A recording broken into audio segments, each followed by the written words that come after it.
लोकसभा में सोमवार को पाकिस्तान में आतंकियों के खिलाफ किए गए ऑपरेशन सिंदूर को लेकर खास चर्चा शुरू हुई। इस चर्चा की शुरुआत करते हुए रक्षा मंत्री राजनाथ सिंह ने सेना की कार्रवाई के संबंध में विस्तार से जानकारी दी। राजनाथ सिंह ने कहा कि भारतीय सेना ने इस ऑपरेशन में अपने सभी तय टारगेट्स को सफलतापूर्वक हिट किया और ऑपरेशन पूरी तरह से सफल रहा।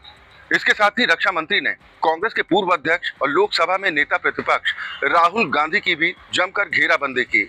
राजनाथ सिंह ने कहा कि उन्होंने हमसे कभी नहीं पूछा कि दुश्मन के कितने विमान मार गिराए। दरअसल ये टिप्पणी उस बहस के संदर्भ में थी जब राहुल गांधी और विपक्ष लगातार ये सवाल उठा रहे थे कि इस ऑपरेशन में भारत के कितने फाइटर जेट्स को नुकसान पहुंचा है। राजनाथ सिंह ने कहा कि राहुल गांधी ने पहले भी भारतीय वायुसेना को कथित नुकसान को लेकर लगातार सवाल उठाए, खासतौर से तब सवाल उठाए जब 10 जून को इंडोनेशिया की राजधानी जकार्ता में एक सेमिनार के दौरान भारत के डिफेंस अटैचे इंडियन नेवी के कैप्टन शिव कुमार ने कहा था कि ऑपरेशन सिंदूर के दौरान भारतीय वायुसेना ने कुछ एयरक्राफ्ट खो दिए थे। इस बयान को लेकर विवाद भी हुआ था, लेकिन बाद में भारतीय दूतावास ने इस बारे में कहा था कि बात को गलत संदर्भ में पेश किया गया और गलत तरीके से इसे रिपोर्ट किया गया। ये कहकर भारतीय दूतावास ने अपनी सफाई दी थी। इस बीच chief of defence staff general Anil Chauhan ने भी मई महीने में शांग्रीला डायलॉग के दौरान दिए इंटरव्यू में पाकिस्तान के प्रधानमंत्री के उस दावे को खारिज किया था जिसमें उन्होंने कहा था कि पाकिस्तानी सेना ने भारत के 6 फाइटर जेट्स, जिनमें 4 राफेल भी शामिल, उन्हें मार गिराया है।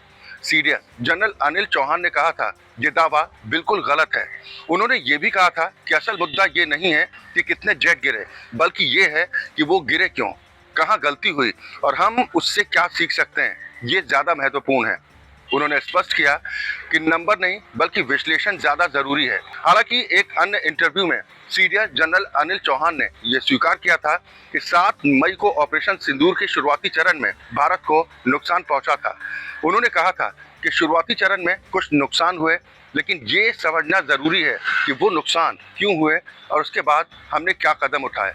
यानी संसद में ऑपरेशन सिंदूर को लेकर सत्ता पक्ष ने विपक्ष, खासतौर पर कांग्रेस की जमकर घेराबंदी की। देश दुनिया की ऐसी ही और भी बड़ी खबरों के लिए आप जुड़े रहिए राष्ट्र टीवी के साथ।